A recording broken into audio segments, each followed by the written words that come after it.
Madhya Pradesh ATS ने जो खुलासे किए हैं उसमें हमने बताया कि सौरभ कैसे सलीम बना और सलीम बनने के बाद उसने अपनी पत्नी का भी धर्मांतरण कराया, धर्म परिवर्तन कराकर उसे मुस्लिम बनाया। इसी तरह 5 ऐसी लड़कियां हैं जिसको कि एचयूटी से जुड़े इन संदिग्ध आतंकियों ने हिंदू से मुस्लिम बनाया। फिलहाल मैं राजधानी भोपाल के टीआईटी कॉलेज के बाहर हूं, जहां पर मैं आपको बता दूं कि डॉक्टर कमाल जो है वो इसी कॉलेज में सौरभ जो कि बाद में सलीम बन गया उससे मिला था और डॉक्टर कमाल के ही प्रभाव में आकर सौरभ सलीम बना। सबसे बड़ी बात यह है कि जो सलीम के पिता हैं उन्होंने जो हमें जानकारी दी है, अशोक राजवैद, उनका साफ तौर पर कहना है कि जो डॉक्टर कमाल है वो जाकिर नाइक का गुर्गा है और जाकिर नाइक के कहने पर ही डॉक्टर कमाल ने उसके बेटे का ब्रेन वॉश किया, माइंड डाइवर्ट किया और इस कॉलेज में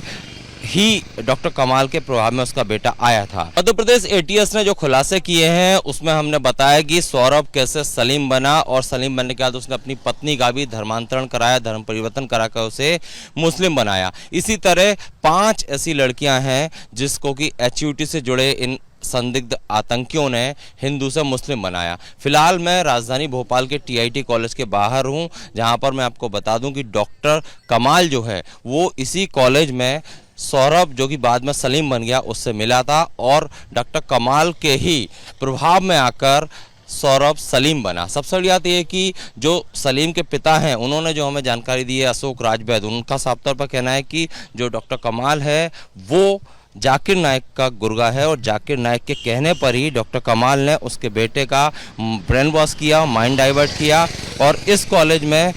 ही डॉक्टर कमाल के प्रभाव में उसका बेटा आया था। दूसरी बड़ी बात यह कि सौरभ जो कि सलीम बन गया था, उसके पिता अशोक राजवैद ने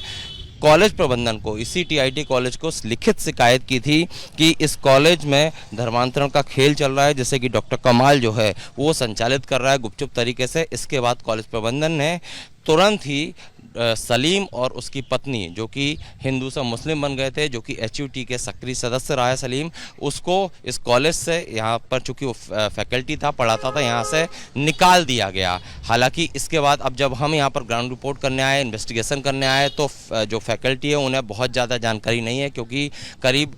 9 साल का समय हो चुका है, इसलिए अभी जो प्रबंधन है उनके पास उस समय का डाटा नहीं है। लेकिन ये भी एक जांच का मुद्दा है, जांच का इशू है। जिस तरह से सलीम के पिता ने कहा कि इस कॉलेज में एक षड्यंत्र चल रहा था हिंदुओं को मुस्लिम बनाने का और उसी डॉक्टर कमाल के झांसे में सौरभ आया और सलीम बना और पिता की शिकायत के बाद ही यहाँ से सलीम और उसकी पत्नी को बर्खास्त किया गया था। तो ये एक पहलू है, इस एंगल पर भी एटीएस आगे जरूर प्रकाश डालेगी, इन्वेस्टिगेशन करेगी। कैमरामैन संजय अंकल के साथ सत्य Singh, Republic media network, Bhopal.